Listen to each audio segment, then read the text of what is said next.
Hello everybody, it's Douglas from Other Than Intended Purposes. We have Blue behind the camera instead of Jack this time. Jack's making lunch. And I know that this is a very small channel. I've got 153 subscribers, and there's people that have that many with a comma and some zeros after it that still consider themselves medium-sized channels. But I have several really amazing viewers, but I have one of the most amazing viewers who unfortunately asked me specifically not to tell you his name. But in the last couple weeks, I have gotten a plethora of pointy, stabby, slicey things from him. And I want to talk about them today. When he sent them, he said the whole reason that he sent them was he wanted to see them in a video. And some of them he would like to see follow-up videos once I've used them more. But this is mostly the check out what I got video. Now, we're going to try to do this with a minimal of ramble. Okay, we are going to start off with the most amazing thing on this table. He knows that I like SE knives. I only had 2 SE knives. This is the SE3. I've had that for a couple of years now. And I'm actually wearing my SE4. I got about the same time. And I like SE knives. He sent me an Azula. Now, this knife was named after a South American forest ant that is called the Azula because they are the meanest SOBs in the forest for being little bitty ants.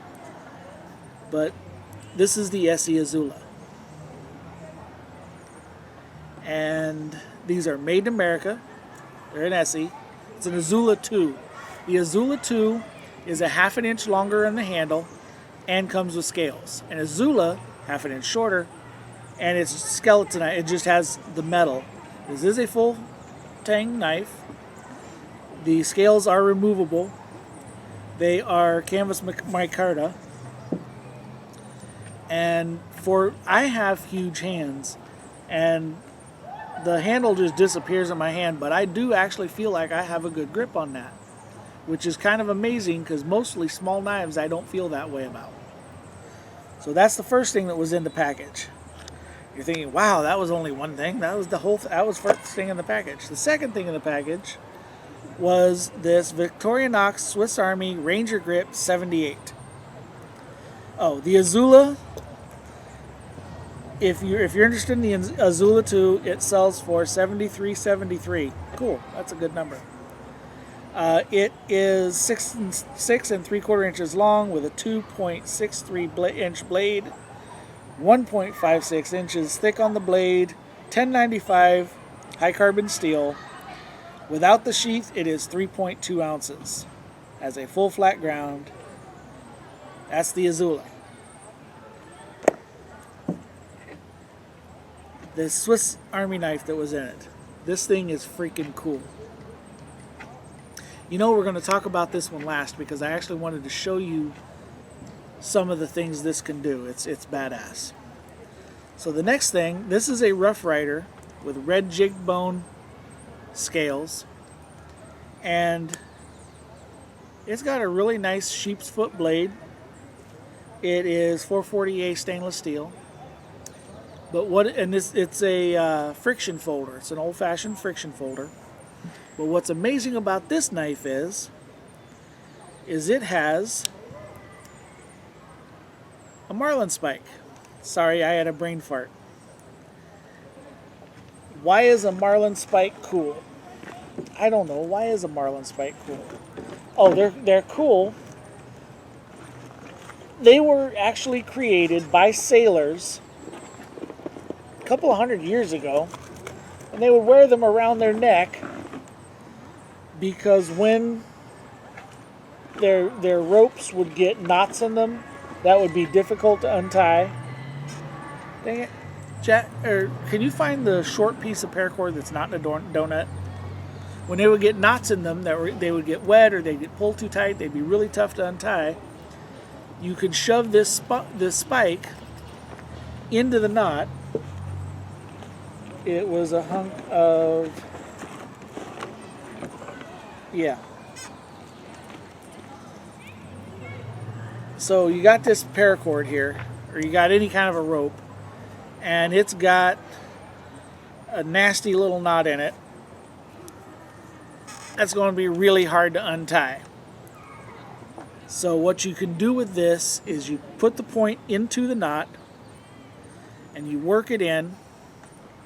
Now you see how I'm having to twist against it in different directions and push and twist and push and twist and push and twist and push.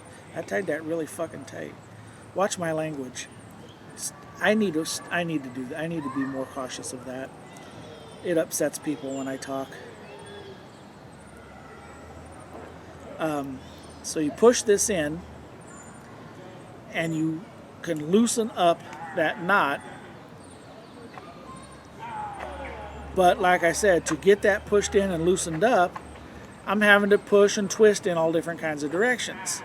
You don't want that. See, I got that untied. I tied that tight. Damn.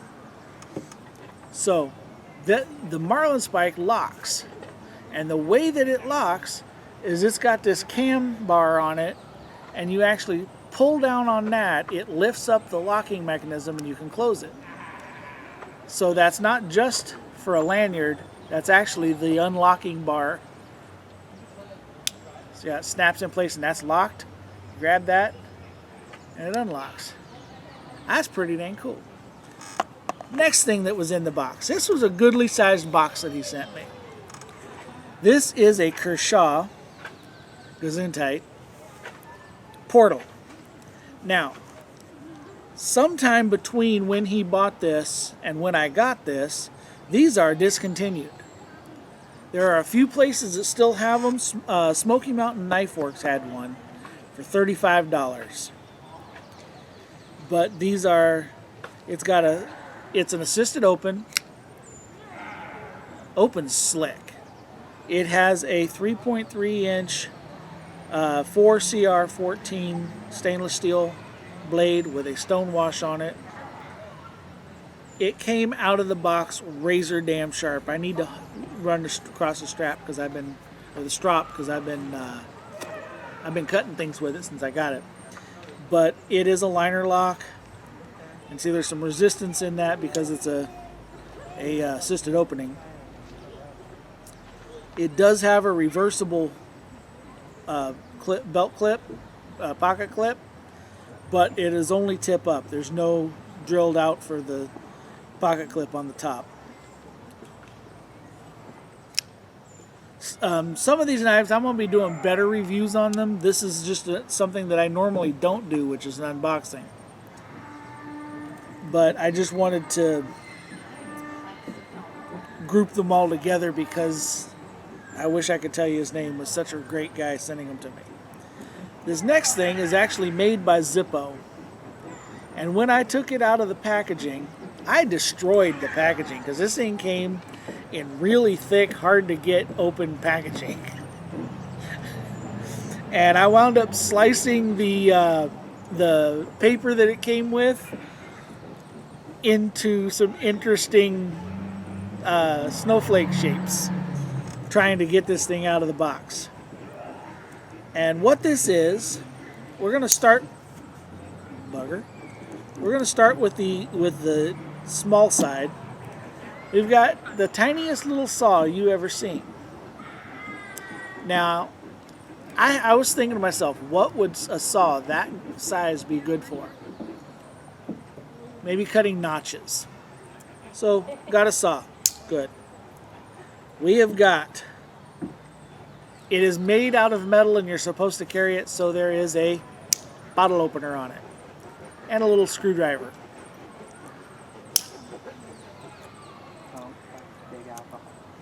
A little bitty knife. Little bitty. Okay, so that's that side. This side's where it gets to be really interesting.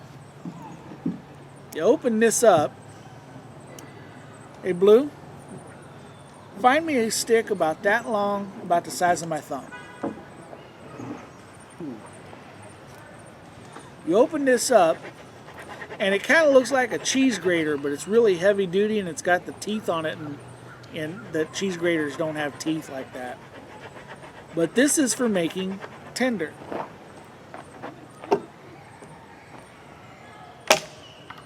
Take him this. Jack found me a stick. Is that Madrone? I don't know. It's a stick. Which one's better? Give me the Madrone. Although this is really going to dull things. Madrone is hard as freaking concrete. So you take this, and obviously you'd want to do it over where you were doing your fire. I hope this is visible here. I'll do it there. But you grind down until you, I'm not going to do a bunch, until you get these little shavings that will catch a spark from your ferro rod or be dirty on your book.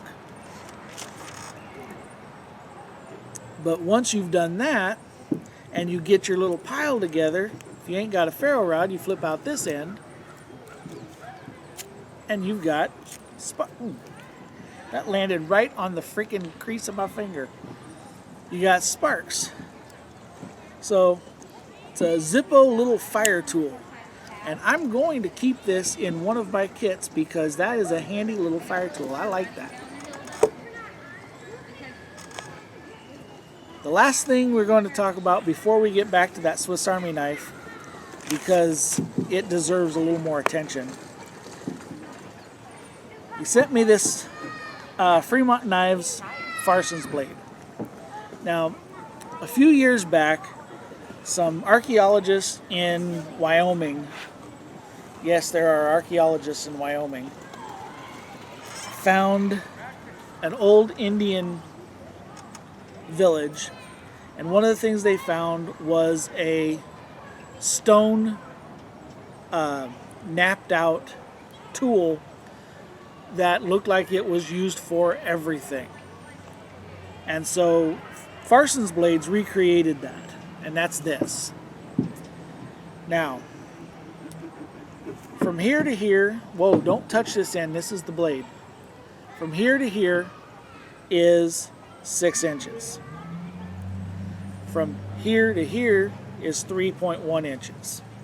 It has a 7.5 or 7 3/4 inch cutting edge because the cutting edge starts with this point right here, comes all the way up to that point right there, which means when you're grabbing it, you want your thumb back, because if you put your thumb out there, you're going to be putting it on that blade, and I tell you, this sucker is a razor.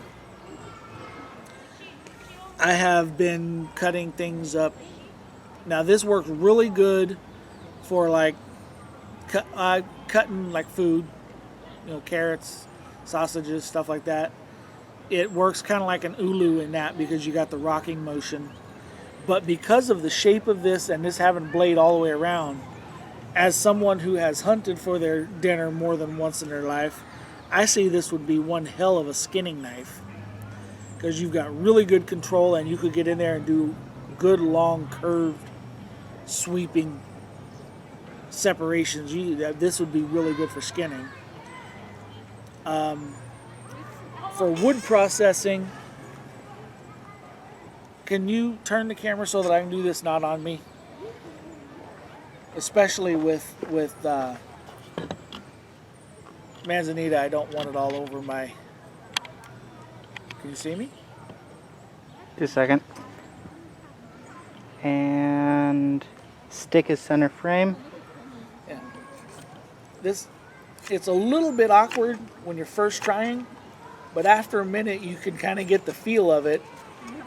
And I can definitely see this would be one heck of a wood processing tool. Man, this shit's hard. But actually, this is cutting this manzanita better than I expected it to because this shit is hard. This stuff is hard. Stop cussing, Man. I said dang. Wasn't thinking dang, but I said dang. But this one's going to have a lot of good uses. Now, if you want to take this paracord handle off, it's actually designed that you can split a stick, put it in it, tie it in, and make yourself a little hatchet. I'm not going to do that because if I want a hatchet, I've got hatchets. And I kind of like having that paracord on there. I might actually put another layer of paracord. Slight technical difficulties. We'll be back to you in a minute. For why? Need to change the battery. Ah, we're back. On to the Swiss Army knife. This is the Ranger Grip 78. I looked this up and you can get it for $48.49. It is 5.1 inches closed. It has a 3.9 inch fine edge blade. And I like a fine edge blade. I do not like serrations. That's an individual thing. If you like serrations, I'm not saying you're wrong. I'm saying I don't like serrations. But this is a very good, and like any Swiss Army knife, this is going to come sharp as hell. You know, manzanita would be a really good weapon. Would. Well, sticks have been used as weapons for thousands of years. Most things that people have hit someone with is actually some version of a stick. So manzanita would be a good weapon. So it's got a 3.9 inch fine edge blade. Now this is really wild. It took me a minute when I got this because, like most people, I didn't read the little information that came with it. I took it out and started playing with it. It is a liner lock, but trying to get into that liner lock is bloody difficult until you realize that the shield depresses. I figured this one out. And it unlocks it. And yeah, it's like, how in the hell am I going to get my thumb in there? And Jack started playing with it and figured out that the shield depresses. But yeah, you push in on that shield and it unlocks it. That's pretty dang cool. That is the only locking blade on this, but that's a good one. Now it comes with one of the better folding saws in a pocket knife that I have ever seen. It is it's double cut, so push and pull, and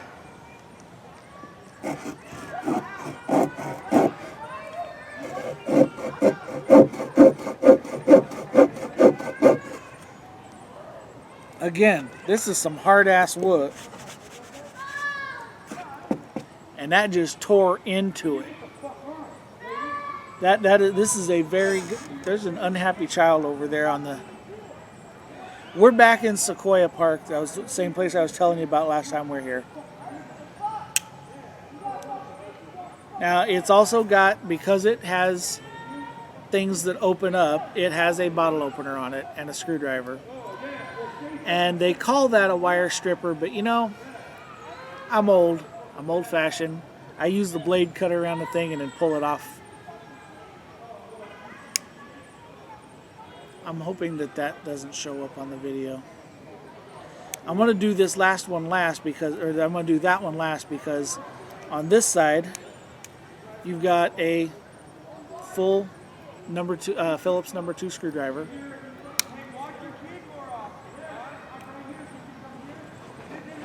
Technical we'll difficulties.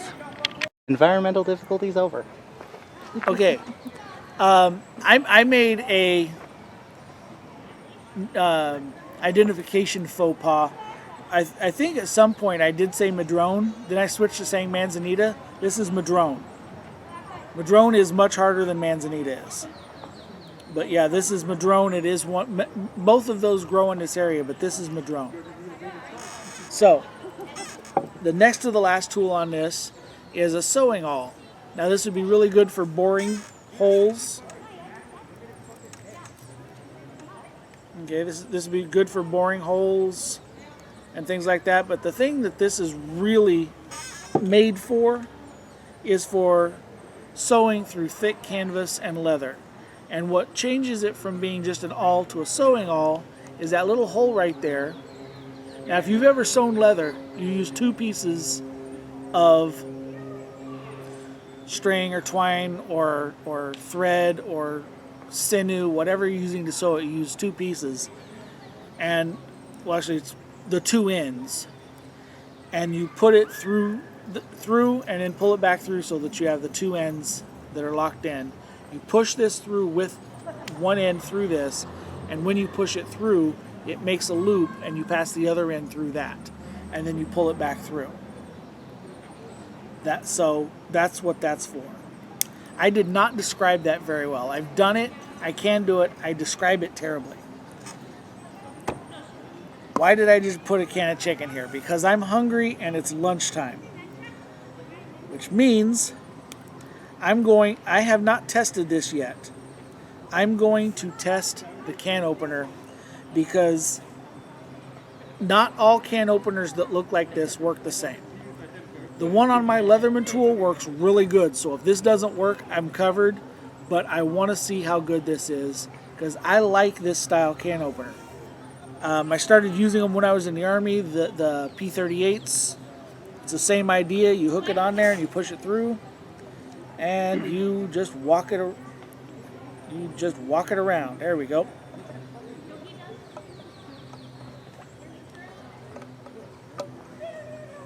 So I'm going to say, I ain't going to make you sit here and watch me do this whole thing because these kind of can openers are slow, but this is very smooth and very easy to catch that edge and get that pushed in. I am going to say, after doing almost half this can, here we go. Here's, I'll take it to half so Jack can drain the liquid out before we go the rest of the way. That's a fairly heavy can lid, and that went through that like a hot knife through butter. So I'm going to say that the can opener works much better than some I've seen. It also does, because it's a Swiss Army, it does have a toothpick, and it does have tweezers, and I have used Swiss Army knife tweezers to pull splinters before.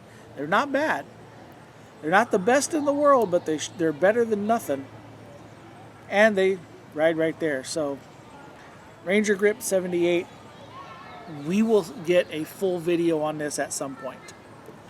Thank you guys for watching. I'm sorry if I was rambling. I'm hungry and I'm tired.